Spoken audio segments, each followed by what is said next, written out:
akan mempelajari mata pelajaran sejarah, yaitu kajian ilmu sejarah. Ini adalah mata pelajaran sejarah kelas 10 SMA, yaitu kajian ilmu sejarah. Apa sih yang menjadi kajian ilmu sejarah?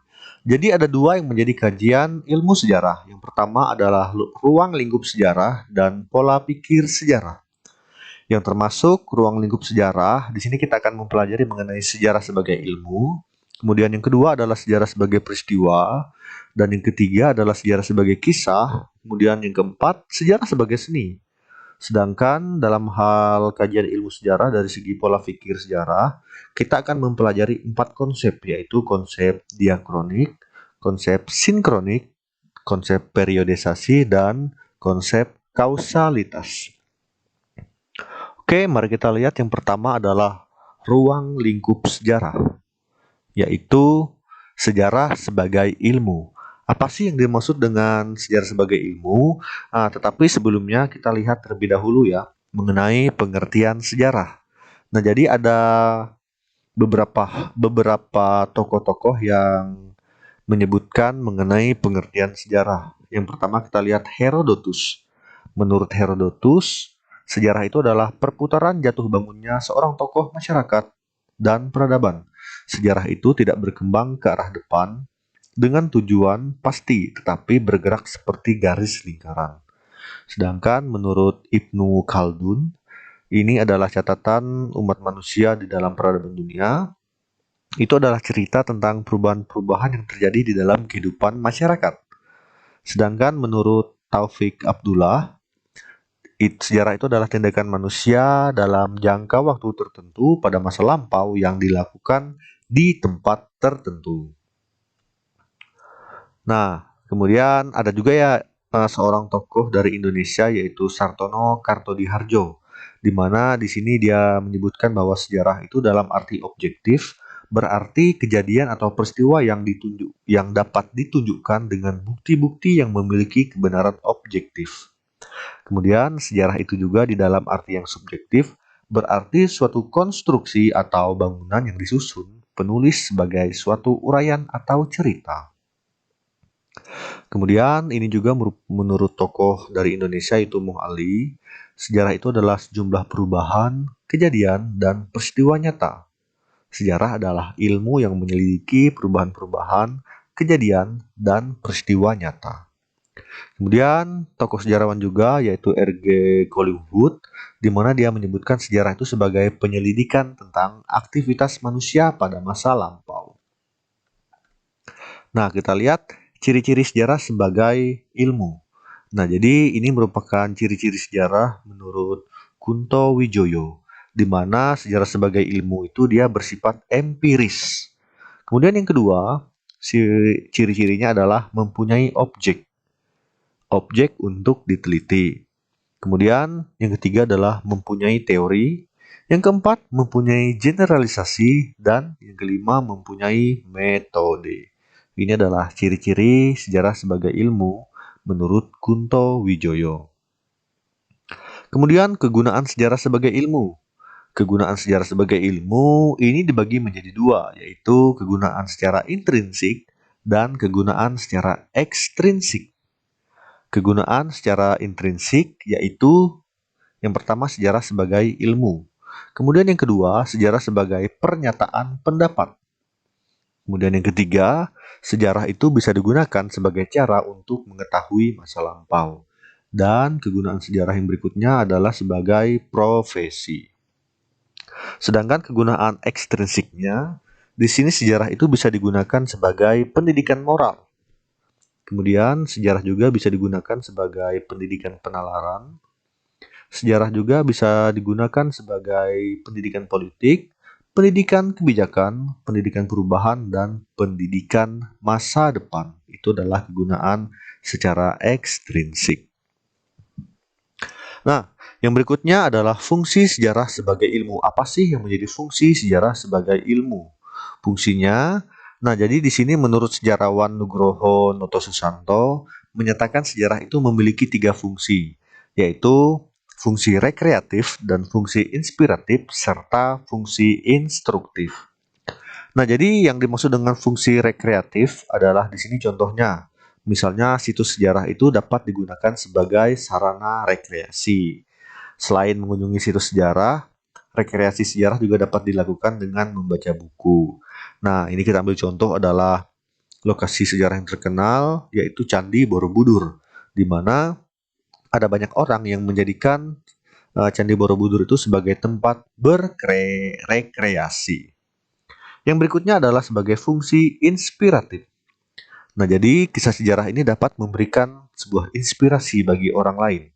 Sejarah juga berperan di dalam memperkuat identitas bangsa dan mendorong dedikasi sebuah bangsa untuk berjuang. Inspiratif ini artinya ini kita bisa mengambil contoh, misalnya kita ambil contoh Kartini.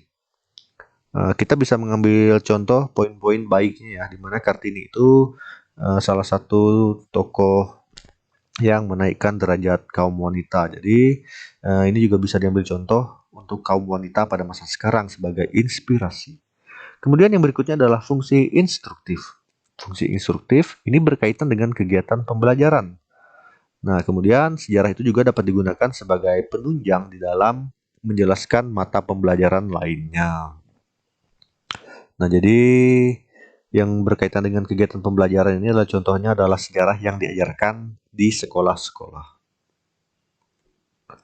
Nah, kemudian kita lihat sejarah sebagai peristiwa. Apa saja yang menjadi syarat sejarah sebagai peristiwa? Yang pertama, dia harus objektif. Artinya apa? Yaitu suatu peristiwa itu harus didukung oleh fakta sejarah yang dapat menunjukkan peristiwa tersebut benar-benar terjadi. Jadi, peristiwa sejarah itu bukan hanya peristiwa rekaan atau hasil imajinasi dari penulis. Selain itu juga, syarat sejarah sebagai peristiwa itu dia harus bersifat unik. Artinya tidak ada peristiwa lain yang sama dengan peristiwa yang terjadi pada waktu dan tempat tertentu yang sama. Artinya dia hanya terjadi satu kali saja. Kemudian, sejarah sebagai peristiwa ini juga dia harus bersifat penting. Setiap peristiwa itu memiliki arti penting di dalam perkembangan ilmu pengetahuan serta kehidupan berbangsa dan bermasyarakat. Nah, jadi fakta-fakta sejarah itu harus mengandung pelajaran tertentu bagi kehidupan manusia. Nah, apa sih yang menjadi ciri-ciri sejarah sebagai peristiwa? Ciri-ciri sejarah sebagai peristiwa yang pertama adalah peristiwa sejarah itu merupakan suatu peristiwa yang abadi karena peristiwa tersebut tidak berubah-ubah dan tetap dikenang sepanjang masa. Kemudian, ciri sejarah sebagai peristiwa yang berikutnya adalah peristiwa sejarah merupakan peristiwa yang unik karena hanya terjadi satu kali seumur hidup dan tidak akan pernah terulang secara persis untuk kedua kalinya. Dan yang ketiga, peristiwa sejarah itu merupakan peristiwa yang penting yang dapat dijadikan sebagai momentum karena memiliki arti penting bagi banyak pihak. Nah, ini adalah ciri-ciri sejarah sebagai peristiwa. Kemudian kita lihat sejarah sebagai kisah. Interpretasi sejarah sebagai kisah. Nah, jadi sejarah sebagai kisah itu artinya rekaman peristiwa masa lalu yang dapat dibaca dan dilihat secara berulang-ulang. Nah, ini adalah contoh-contoh sejarah sebagai kisah. Kota Yogyakarta tempo dulu, kemudian buku sejarah Asia Tenggara, buku bukan 350 tahun dijajah, buku sejarah Indonesia modern, buku ketika sejarah berseragam. Ini adalah sejarah yang dijadikan sebagai sebuah kisah yang dapat dibaca dan dilihat secara berulang-ulang. Kemudian sejarah sebagai kisah ini juga bersifatnya subjektif. Subjektivitas dalam interpretasi sejarah ini dipengaruhi oleh beberapa faktor. Yang pertama adalah kepentingan, kelompok budaya, perbedaan perbendaharaan pengetahuan, dan kemampuan berbahasa serta nilai-nilai yang terkandung di dalam ceritanya. Jadi ada beberapa jenis sejarah sebagai kisah. Yang pertama, sejarah sebagai kisah menurut subjeknya, yaitu sejarah lama dan sejarah baru. Sejarah lama ini mengutamakan unsur kejadian peristiwa kisah serta urutan kejadian. Sedangkan sejarah baru ini lebih berorientasi pada masalah, bukan pada peristiwa dan urutan kejadian. Kemudian beberapa tema kajian sejarah sebagai kisah. Itu ada sejarah politik, sejarah sosial, sejarah ekonomi, sejarah pemikiran, sejarah kebudayaan, sejarah kota, sejarah lisan. Oke, sekarang kita lihat arti sejarah sebagai seni. Adapun kekuatan dan kelemahan sejarah sebagai seni, di mana unsur seni di dalam sejarah ini diperlukan untuk memperindah penulisan dan mempermudah pembaca untuk memahami proses rekonstruksi. Jadi, secara umum sejarah sebagai seni memiliki kekuatan, yaitu di dalam karakterisasi dan struktur atau penulisan. Penulisan sejarah sebagai seni kadang tampak kurang ilmiah karena unsur-unsur emosi dan intuisi sejarawan yang lebih dominan. Oleh karena itu, dalam penelitian sejarah, keterlibatan unsur-unsur sejarah diharapkan tidak mengorbankan proses ilmiah. Dapat disimpulkan, kelemahan sejarah sebagai seni yaitu ketepatan dan objektivitas berkurang serta cakupan materi sejarah akan terbatas. Kemudian kita lihat unsur-unsur sejarah sebagai seni. Menurut Wilhelm Dilthey, seorang sejarawan dan filsuf modern, sejarah adalah pengetahuan tentang rasa. Sejarah tidak hanya mempelajari segala hal yang bergerak atau berubah, atau yang tampak di permukaan, tetapi juga mempelajari mengenai motivasi yang mendorong terjadinya perubahan bagi pelaku sejarah. Hal tersebut mendorong sejarah sebagai seni. Nah, jadi sejarah sebagai seni ini juga memerlukan beberapa unsur, yaitu intuisi, imajinasi, emosi, dan gaya bahasa, agar menarik untuk dinikmati setiap orang.